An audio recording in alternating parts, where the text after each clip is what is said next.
ശമനം വരുന്നുണ്ട് എന്നുള്ളത് നമുക്ക് ബോധ്യപ്പെട്ടിട്ടുണ്ട്. കാരണം നമ്മുടെ ധർമ്മപാഠശാല 1-2 ക്ഷേത്രങ്ങളിൽ തുടങ്ങി, അവിടെയാണ് നമുക്ക് കിട്ടിയത്. അപ്പോൾ എന്തെങ്കിലും കുട്ടികൾ ഞാനത് ചെയ്യുന്നില്ല അല്ലെങ്കിൽ എനിക്ക് സൗകര്യമില്ല എന്ന് മാത്രമേ കുട്ടികൾ പറയുന്നുള്ളൂ. അവിടുന്ന് നമ്മളെ അനുസരിക്കുന്ന രീതിയിലേക്ക് നമ്മുടെ കുട്ടികളെ കൊണ്ടുവരാൻ വേണ്ടിയിട്ടാണ് ധർമ്മപാഠശാല തുടങ്ങേണ്ടത്. സത്യത്തിൽ അങ്ങനെയൊന്നും അല്ലെങ്കിൽ എനിക്കതാണ് തോന്നുന്നത്. കാരണം കുട്ടികളെ അങ്ങനെ ധർമ്മപാഠശാലയിലേക്ക് കൊണ്ടുവരുന്ന സമയത്ത് നമുക്ക് മാറ്റങ്ങൾ ഉണ്ടാക്കാൻ പറ്റും. അപ്പോൾ അതിന് കിട്ടാൻ പിടിക്കാൻ 1-2 പേര് ഇവിടുന്ന് വരലേക്ക പോലെ തന്നെ 1-2 പേരുണ്ടെങ്കിൽ അതിൻ്റെ സിലബസ് എന്താണെന്നുള്ള കാര്യം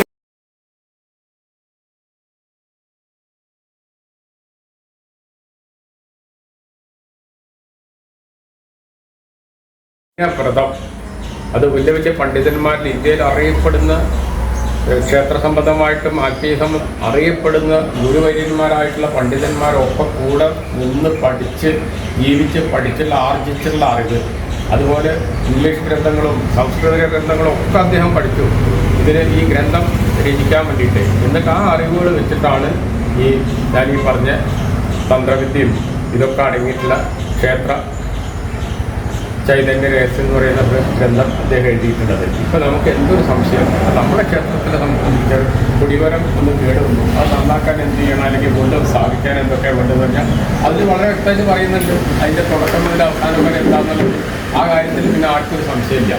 അപ്പോൾ അങ്ങനത്തെ ഒരു പുസ്തകമാണ്. അപ്പോൾ അതിൻ്റെ രചന അത് എത്ര കാലം എത്ര കഴിഞ്ഞാലും എത്ര വർഷം കഴിഞ്ഞാലും അദ്ദേഹത്തിൻ്റെ സംഭാവനകൾ എന്താ പറയുക ഇടത്തോളം കാലം. അതുപോലെ ക്ഷേത്ര സംരക്ഷണ സമിതി എന്നുള്ള അത് തുടക്കത്തിൽ വളരെ ക്ഷേത്ര സമരത്തോട് കൂടിയിട്ട് അതൊന്നും കൂടെ ഉഷാറായിട്ട് 10,000-കണക്കിന് ക്ഷേത്രങ്ങളാണ് നമ്മൾ വീണ്ടെടുത്തത്. ആ ടിപ്പുവിൻ്റെ പടയോട്ടക്കാലത്തുണ്ട്, ഹൈദറിൻ്റെയും ടിപ്പുവിൻ്റെയും അത് അങ്ങനെ വരുന്നുണ്ട്. അല്ലാതെ 921-ലുണ്ട്.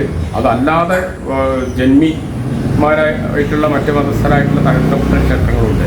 അതിൽ ഒരുപാട് ക്ഷേത്രങ്ങളെ വീണ്ടെടുക്കാനൊക്കെ അദ്ദേഹത്തിൻ്റെ ആ നിലപാടുകൾ ഗണപതിയും അദ്ദേഹമായിട്ടുള്ള ആ സംഘടന ഉണ്ടാക്കിയിട്ട് ആ സംഘടനയാണ് പിന്നീട് കേരളത്തിൽ അതിന് എന്താ പറയുക അതിന് മുന്നൊരുക്കം നടത്തിയതും അതൊക്കെ വീണ്ടെടുത്തതും. അതിന്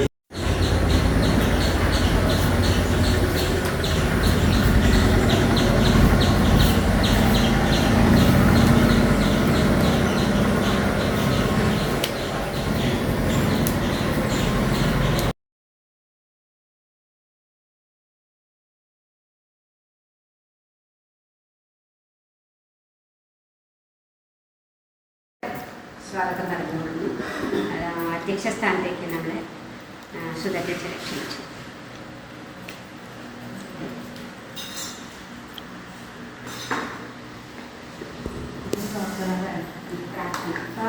എല്ലാവരുടെയും മൊബൈൽ ക്യാച്ച് എല്ലാവരും മൊബൈൽ